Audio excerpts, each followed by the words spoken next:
Hello, my name is Toni Ryan. I'm a retired psychotherapist.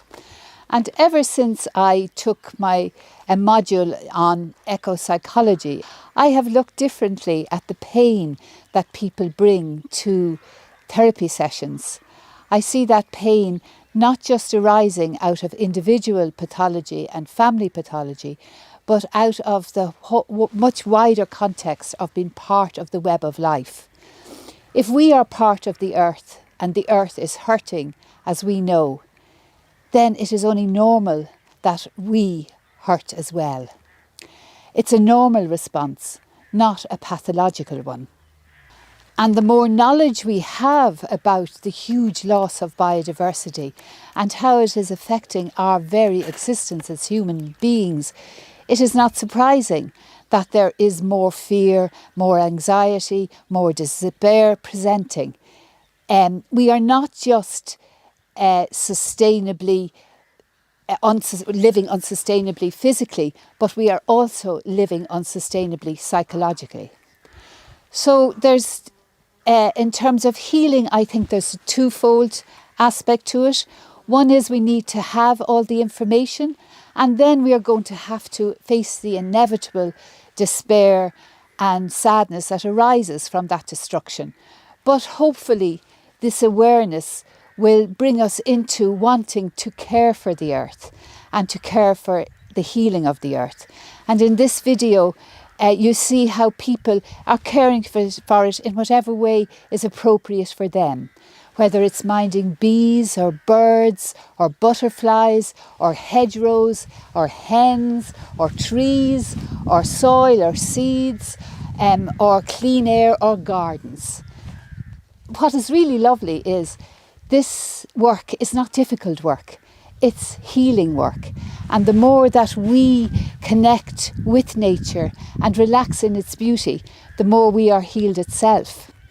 And there's been a lot of scientific research to show that being in nature decreases our stress, makes us happier, makes us more creative, and what is even more wonderful, makes us care for others. There's a lot of research, and the awe that a lot of us experience being in nature diminishes our big egos, and brings us into a greater sense of working collaboratively. My practices have been, especially during this pandemic, of spending more time in nature, trying to be more present to the wonderful sounds and sights and smells of nature. And it often generates great gratitude in me. And we all know that gratitude is wonderful for us. I think of the last line of Mary Oliver's poem, The Wild Geese, where she says, "Whoever you are, no matter how lonely, the world offers itself to your imagination, calls to you like the wild geese, harsh and exciting, and announcing your place over and over in the family of things."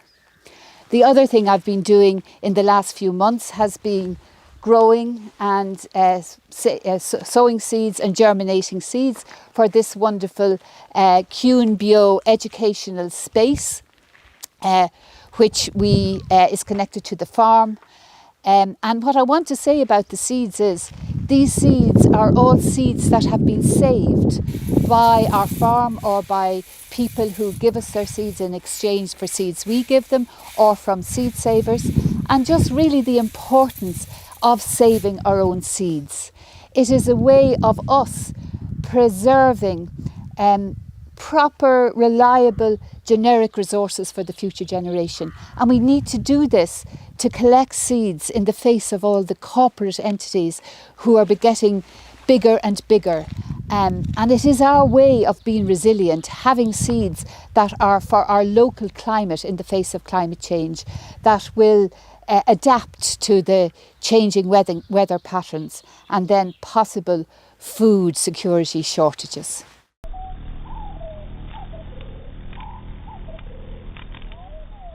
Hi, I'm Vicky, and I'm part of a dark sky astronomy group here in Cloughjordan Ecovillage. We have been meeting as a group for a few years now, and together we learn about basic backyard astronomy. We learn about the individual stars that we can see in the night sky, the constellation patterns and the planets we can see at the moment.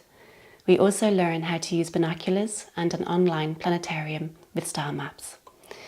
We cover topics on light pollution and its effects on the night sky, biodiversity and health. It's quite startling to know that at the moment, only 20% of the world's population can see the Milky Way. We here in the Ecovillage are in the process of looking at dark sky compliant lighting designs that still provide safety on the ground, yet still helps towards protecting biodiversity, health and dark sky viewing. We also have a designated area within the Ecovillage called the Dark Sky Ball, where we can comfortably stargaze and hold night events. The Sky Ball is currently being developed with some exciting ideas to make this area more comfortable and pleasant to be in. Anybody can join a dark sky group. I often find talking about stargazing is a great way to connect with people of all ages and backgrounds. Generally, most people have something to say about the night sky. And I'm often surprised how many people would like to learn more. As a group, we have generously been given many books and star maps from our community and look forward to holding an information evening. This will also include storytelling, covering some of the myths and legends about the stars and constellations and bringing in professional astronomers. I find stargazing a wonderful way to connect with nature and the wonders of life. At the moment, if it's a clear morning, a few of us are getting up at 4:30 so we can see Jupiter and Saturn in the early morning sky. And because we're in the month of May, we also get to experience the dawn chorus. I find these little adventures in our surrounding area takes us out of our routine and helps us to be present to what is happening around us in nature and the sky. I find these times create memorable memories and bring a lot of joy. It's very humbling and awe-inspiring to look up and learn about the night sky and to think of the multitudes of galaxies and their many, many stars and star systems. I also feel an incredible wonder to hear the universe is still expanding and unfolding in its creativity and that all of life, elements, minerals, plants, animals, humans, the past and present is part of this journey too.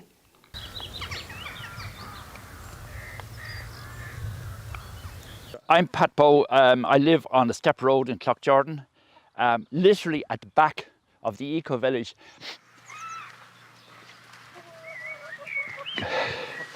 Okay, I have 10 hens. This is where they live at night, only at night because of foxes and pine martens and that around here. There are a lot of foxes, pine martens, weasels, so they're terrified, absolutely terrified of them. Beautiful hens, I got them. There were 6 sore little things, all rescued. Beautiful, now beautiful and healthy. I get about 8 to 10 eggs a day. Come on, chucks, out of the hens. They keep me going. You could live, if you wanted to, you could very easily live with your hens. You can get 2 meals a day. The big thing, of course, you get eggs. The fantastic thing here, as you can see, we have our big thing is a garden. When I die, I don't want a headstone. I want to leave a garden. And in a garden, you have no slugs, you have nothing. You have your hens, everything is clean, everything is beautiful and clean. No worrying about putting those pellets, sick pellets down to kill slugs. Your hens just clear everything out. Everybody is happy, the hens are happy, we're happy.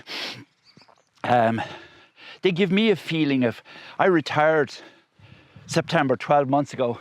Come on, chucks. I retired and I felt very beaten by the system. I'm being 65, I suppose, and haven't been ill. But when I got the hens, the minute I got the hens, I knew I had solved the problem. They could recover from their life. I could recover from my life. And I really genuinely feel that I am perfectly healthy, emotionally, spiritually, through the hens. They like being over here. They just love being at the seat. They just want to. They always feel that, because we eat a lot of our meals here, they always feel that there's going to be something here for them. And it's very important. It's also very important to get up on our laps, to get up on the seat beside us. It's a place where they're not afraid. And anywhere the fear leaves their lives, they just love being in it. They love being in their little house because it's warm, it's insulated. They're just the most fantastic little things. I don't know why anybody would ill-treat them to get an egg out of them. It's sinful. It's absolutely sinful. Sinful as in the Greek, falling short of. Who wouldn't want hens? They're they bring animation to the place. If you ever watch them, your garden is flat enough, and particularly during the winter, and all of a sudden you see these little old fellas with their hands in their pockets running at you. And you can't help but smile at them. Come on, Chucks, we'll go a bit further afield. They can follow me around all day. I have company. I have, as you can see here, we have some vegetables like cabbage and that, and every year that I have tried, they were eaten alive with slugs. But this year, nothing, because the hens are here. The hens eat the slugs. It's a, what's the word, system, it runs around just so beautifully. And I have to keep the hens out for a couple of months. Again, in the tunnel, for a couple of months of the year, I don't let them in. The rest of the year, they go in and they have their, what do you call it, dirt baths, and they're just so happy in there. They spend days, they have a little hole at the side that they come in and out at. They cut the hole in the tunnel themselves. They never do any damage on us. They try to clean the pond. We have a lot of that weed on the pond. I don't particularly like them being at the pond because we have newts and that. It's a totally alive pond. But because we're so near to the bogs, we get all these newts and all these different things in it. You get the king slugs, and it's just magnificent pond. But they like being like looking into the pond. I'd say they're possibly afraid of falling in. So I'm building another little pond, a small pond at the end that they can get into. My neighbours, they never ever go out of the garden. We can have the gates open.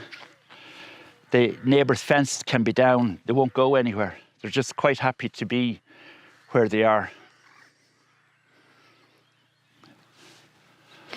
Now they have all found their little areas for the day that they can scratch at. And they're as happy as Larry. Give them about 2 hours and they'll be so happy. Then they'll come back and they'll want a bit of food. And they'll want a bit of, it seems like compassion. They just want to get up beside you. This particular hen here, we could call her Miss Candy. And she's particularly aggressive. She's the one that gets out over her coop in the morning. She gets out quite early in the morning. We let her into the house. We sit her down, give her a little bit of food. And she spends probably 2 hours in the house in the morning, just being with us and calming down. But you can notice that how much she will calm down during the day. After, she only got about a half an hour now this morning. But normally she would be in until about 12. Chuck. She's a very beautiful hen. But anything, if she sees anything, she'll pick it. She's also very aggressive with the other hens. But like all people hurt and things hurt, it's cured by loving, not by rules and beating and taking food away, etc. She gets as much or more than anybody else. Chuck.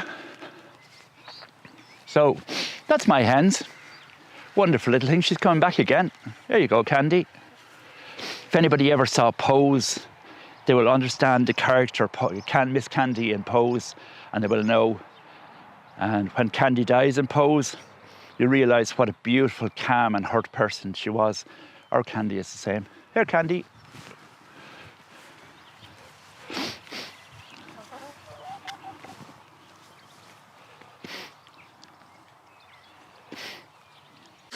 Well, the benefits of Tai Chi, I think, are widely known. But since we've been doing Tai Chi in the open air during the pandemic, which is for over a year now, the benefits have been enhanced by the fact that we're doing it out in the open air. We're close to nature. We've gone through every season with Tai Chi in the last year. And the the lack of air pollution as we're doing Tai Chi and Qigong is evident in our practice. Also the fact that we're close to the sounds of nature and the sights of nature. We've seen the trees go from being bare, they're now in leaf. We've heard the birds, and the benefits of being practicing out in the open air, I think, are evident to us all. Yeah, the benefit of Tai Chi on doing it on the outside rather than being indoors is the fresh air.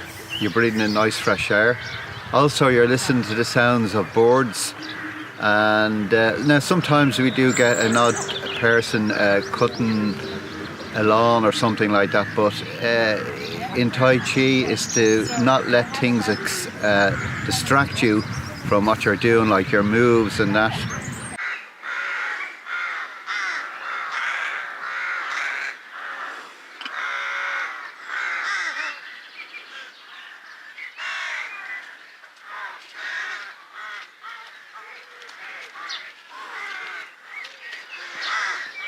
Hi, I'm Deirdre O'Leary. So biodiversity to me is really what we're all depending on. We can't survive without it. But I think that everybody's heard that now, and I think it's actually overwhelming, and a lot of people are even in denial, I would imagine, because it's too much for us. With all the rest of the bad news that gets presented to us, I think we need to go back to what is it we're trying to protect, and, you know, do we love that? And I think the only way we can remember how to love nature is to remember that nature is actually what's nurturing us. None of our food is produced without nature. And in fact, we are nature. We're part of nature. So this is something I do every day. This is how nature nurtures me directly. This is hawthorn, and this beautiful hawthorn tree volunteered here, as they often do. And you have to be very careful with hawthorn trees because they're fairy trees, so you can't just do whatever you like to a hawthorn tree. We trim it, but I trim it very carefully so that I don't anger the fairies, because I do half believe in that stuff. But if I ask carefully, and if I choose leaves that look like, for instance, if I choose some leaves from over here, those are kind of getting in the way of, they're going to grow into the wall, so they won't mind being picked. So I've got 3 young hawthorn leaves here, and I'm putting it into my tea. Hawthorn is amazing for your heart. It actually has phytochemicals in it that help us to regenerate tissue. So it's really helpful for all sorts of heart conditions. And yeah, it regenerates the tissue that we need in our veins, in our arteries. So we're having some of this hawthorn. Then right beside it are these nettles. Nettles are needed by us, but they're also needed by a lot of butterflies. Can you see this nettle? I'm not going to take this nettle because it's all folded over. So somebody's got here first.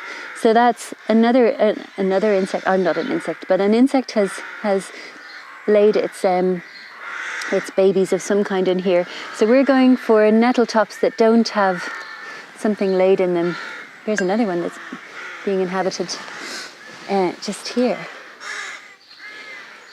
So we're going for the nettle tops that aren't already taken by something else. And if you don't have to do it like this, but if you grasp the nettle, that you only want the top 4 leaves, and if you just take them like that, they don't sting you. Nettles are amazing. They're full of iron, actually. They also have serotonin in them, which is a brain and neurotransmitter, which we need. They're a very good tonic for spring. They say if you have 3 good feeds of nettle soup before May is out, sets you up for the year. And I'm also going to take some of this beautiful mint. this is just growing wild here, but I have to say it was encouraged to grow wild there. Just for its flavour and its cooling. This is cleavers right beside it. Cleavers are often seen as really an invasive weed by some. I would reserve that term for things that are not native to here, because cleavers are native and they're very supportive to the insects that are native here too. And they're also very good for us. They're very good for our lymphatic system and getting all of that moving at this time of year. And I'm going to take some of these, and they don't mind being picked. And right beside them, cleavers actually, if you taste them in tea, they taste like green peas. They're very tasty. Right beside them here, we have dandelion leaves. Dandelions are amazing too. Dandelions in France are known as pissenlit, which is wet the bed. And it's because they're a diuretic, they're a very strong diuretic.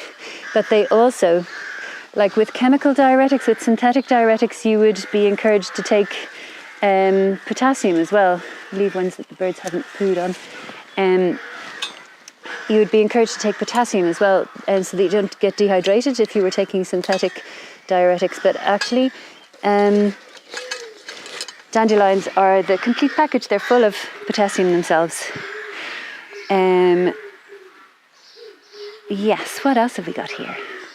Nettles are also really needed by comma butterflies and small tortoiseshell butterflies. And everybody loves peacock butterflies. They need nettles too. This here, I'll have to look it up, but I think this is clove root, wood avens. So yeah, look, it's about to flower.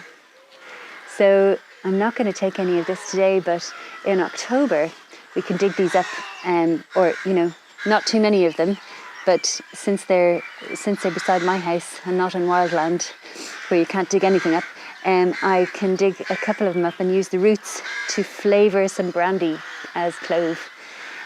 Really tasty. What else is here? We won't go anywhere near this beautiful flower because it's ranunculus. It's buttercup, and it's beautiful and great for bees and pollinators, but poisonous to humans. You can see that the dandelions have gone to seed here, and a lot of them have blown away or being eaten. We have goldfinches and coal tits and blue tits and great tits who've been eating these, munching away on them. And through here, actually the willow here was covered in some kind of small insect, absolutely covered last year, and two long-tailed tits came along, which are the cutest little birds. They're so gorgeous. So two long-tailed tits just fed here for a couple of days and rescued the willow. If you'd like to come this way, in fact, raspberry leaves. We could put some raspberry leaves in too. Raspberry leaves, they won't mind this one, I think, are full of tannins, which are really good at tightening up anything that needs to be tightened up. So a loose cough, loose skin. They can actually be used in some hemorrhoid preparations if such was needed. Moving on through here, this is seen as, so like so many of our native, especially our robust native plants that aren't rare. Plantain, this is ribwort plantain, very familiar at the top here. Ribwort plantain. It's known as a weed to so many people, but of course all of our native plants tend to be known as weeds. Plantain is an amazing plant. It's I put it in my tea. I look for a leaf that won't be missed. If you're going for salad, you want the young leaves. For tea, it's not so important. This is a nice healthy plant, so it won't mind me taking a couple of leaves. The leaves of plantain are amazing. They're great in tea or in. They taste of mushrooms, kind of nutty and mushroomy. They're great in pesto, but they're also They're used by herbalists to as an antiseptic and a vulnerary, so something that'll heal wounds. And just beside it, there is some tiny little yarrow. So this little yarrow here, and here's some more of it, just growing wild. We'll take some of that too, just a little bit. I'm not sure what yarrow is going to do inside my tea, but it's very useful as a plant that will stop bleeding. Actually, it used to be used by doctors in on battlefields, and I love it. Thank you. Let me see all the lovely weeds, and of course, so fennel is not native here, but it is naturalised, and it's everywhere now. It's a garden escape. So it grows wild all over Ireland now. And I think we're allowed to take this one. And it is absolutely delicious at all times of year. When it seeds, it's really tasty too. So that's going in there. Actually, we'll take a bit more. This plant is a bit small. Oh, I'll take some from this plant here. That one looks beautiful.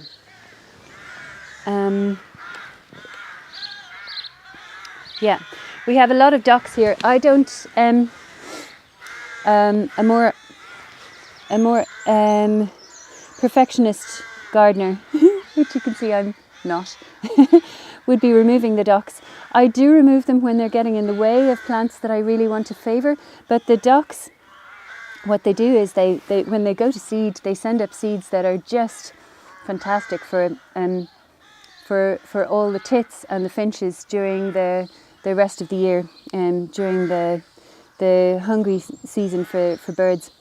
Our garden is also full of ants and worms and grasshoppers. Oh, here's some lovely dock seeds already. Maybe that's more in flower. And so we have all sorts of birds that feed here, like the wrens and the robins. They love they're not as keen on the seeds. They go for the insects. We had a pair of breeding missel thrushes who bred for the first time in the lime tree over there this year, and so we had the privilege of seeing the missel thrush that fledged being shown how to hop around the garden here and pick worms and caterpillars and even catching butterflies in mid-flight here in the garden. And lastly here, lastly, this is lemon balm. I'm not sure if anybody would actually see this as a weed, but it's a very beautiful flavour, the lemon balm, so we'll add that into the tea. It grows very happily here. And then the last one is a native plant that has taken up, made its residence in among our vines. This is a vine. This is a very familiar plant to anybody who lives near wild spaces. This is Herb Robert. It's a geranium robertianum, and it's often known as a plant that you can take a leaf of and rub on your forehead if you want to keep the midges away or something like that. But in fact, it's much more valuable than that. And we'll just take a few leaves that aren't going to be missed. Herb Robert is an interesting one. My herbalist teacher, Nikki Darrell, talks about this plant as being great for boundaries. So it's very good for connecting you back into who you are and allowing you to sort out what's yours and what's a projection of somebody else's, which is a very nice way to look at it. So I only take a little bit of this plant. Beautiful Herb Robert. That's it. And we're going to pour boiling water in there and drink this. I'd also make this into pesto quite regularly, this mixture. Thanks.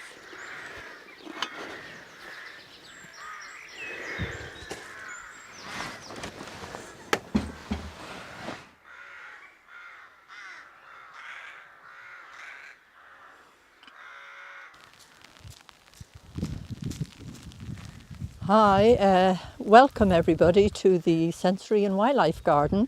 It originally was the sensory garden, but we have really felt that it is full of wildlife around here and that we would include that as also as an educational thing for adults and children. So the Gardaín céad faoi agus fiachúra as Gaeilge fáilte romh. So here now we have Gemma and she's looking after the area around this. Basically wildflowers that we planted last year, and the interesting thing about them is they don't necessarily come up the following year. They can come up 2 years later. So that's a kind of an interesting thing about wildflowers that are planted in that way. So we're going to go in here now under this wonderful lime tree, which is the anchor point of the Sensory and Wildlife Garden. And we've got our lovely bee entrance, thanks to Des and Patricia and Caroline. And right here on our left, the garden was a sensory garden, as I said, so the 5 senses, but here was a 6th space, and this space was to be called Awe, A-W-E, Awe. But we actually decided it's a lovely woodland space, so we've created a nice circular area for people to stand in, and then we collected old bits of wood. We've got that lovely wood pile under the tree where all the bugs will be very, very happy, and we have brought in some ferns, and local people have contributed in that way, which is wonderful. And of course we've lots of nettles over here, which they're favourites of butterflies and many others. And we are now all making, of course, nettle soup because it's that time of year and great for the blood. Right at the centre here is our bug hotel, and it was made by many hands and volunteers were around and so on. And yesterday I was delighted to see a bee going in and out, because we think of it as a bug hotel, but somehow maybe we don't think of the bees. And I actually have bee bombs here in my hand because we are going to plant these later to cultivate flowers for the bees. And you just throw it in onto a clean bed, and it will come up over the next 2 years. We've got the 5 senses here. All as Gaeilge agus as Béarla, so we're bilingual. So here we've got sight, or Ryark, and we're slightly early in the season, and we're going to have wonderful terracotta lupins coming up here, and of course lots of calendula and wonderful geranium, the true geranium as we call it, and phlox. And then in the next bed we have bulla or smell, and of course we need to touch the plant, and the children learn to gently touch the plant, rub it together, the oregano, the sage, the rosemary, the rosemary and the thyme, and then these again are phlox. So each of these has a lovely scent, and of course we can eat them all, or most of them, in our culinary things. And I'd like to draw your attention to our wonderful seat here, because it is a nice area to sit, everything again recycled. And thanks to Eoin, we've got these little, they remind me of gazelles or something with the little legs, and you can sit quietly here. So it's really to invite people to enjoy the reflective nature of the space, as well as the children loving running round. They absolutely love this, especially the very young children, which is fantastic. And what might look like untidiness is actually another home for bugs. So bits and pieces of wood and bricks around. And as we go into the taste area, our bloth, we've got our raised beds. They are not planted yet, as you can see. It's a bit early. But we've got last year's broccoli still here. And it keeps coming. I've picked this a number of times. It just keeps coming. And then here we'll have our moorine, which is our compost. And the compost is not only useful for when we work where we put stuff, but also it is full of wildlife, of course. Lots and lots of bugs and little wriggly things and everything. And around the edges we've put in various herbs and mint and chives. We've got some strawberries here. And this area we're going to put, maybe we'll throw a few of our bee bombs here, and we should have some wildflowers here this summer. And in the coming year, they'll just keep coming back. But when we talk in terms of wildflowers, we often omit to realise that the most nutritious in many ways so-called wildflowers. We call them weeds, and we clear them out. So here we're cultivating, allowing the wonderful docks to grow. And of course what particularly fascinates me is those big seeds that come in the autumn and winter, and when there's nothing else for the birds to eat. We would find in our garden maybe 5 or 6 birds on one plant, which is extraordinary in the most cold weather. And then we've the thistle, of course, and we've already mentioned the nettles that we're all familiar with.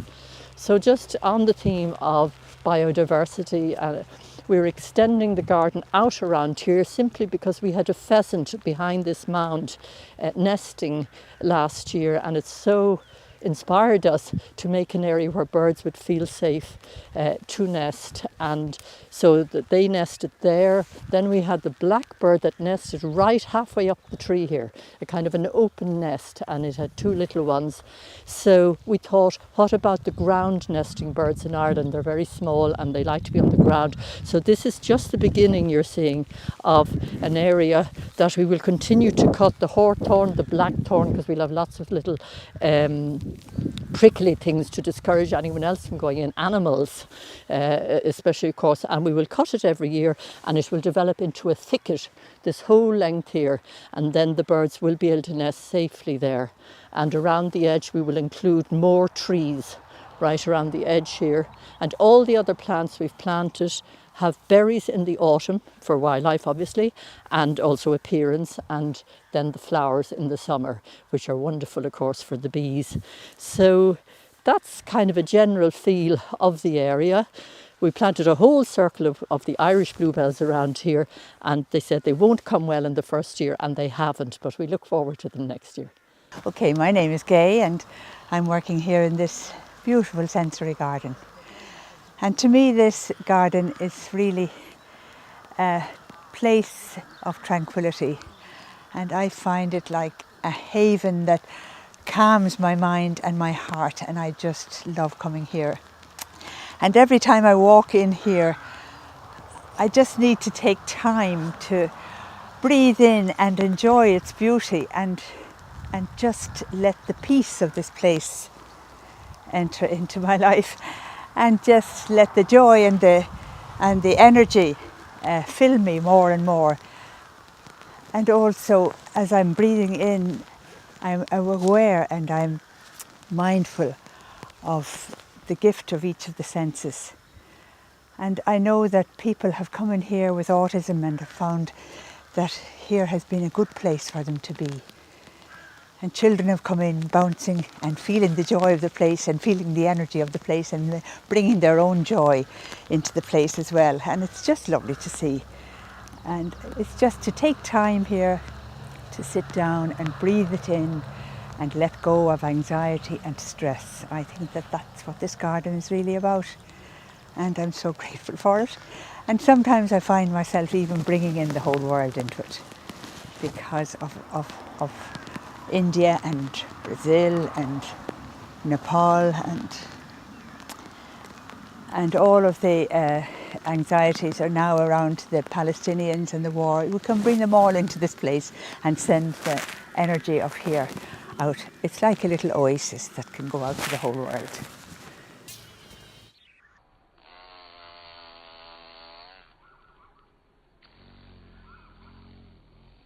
Hi, I'm Lynn.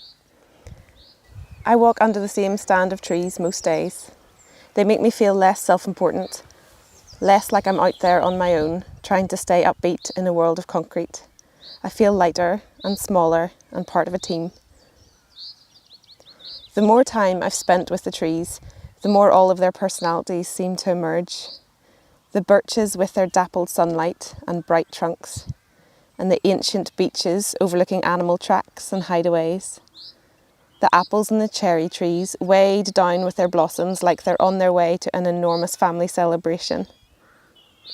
The hawthorns, who always look so Celtic to me, quietly existing on the edges of things, calm and spiky and beautiful all at once. All these trees purify the air and the water, stabilise our soil, help prevent floods, store carbon, provide homes and shelter for hundreds of animals, including us. We are just another species of animal in their shelter. We are kin. How could you not care for them? It would be like cutting off your own arm.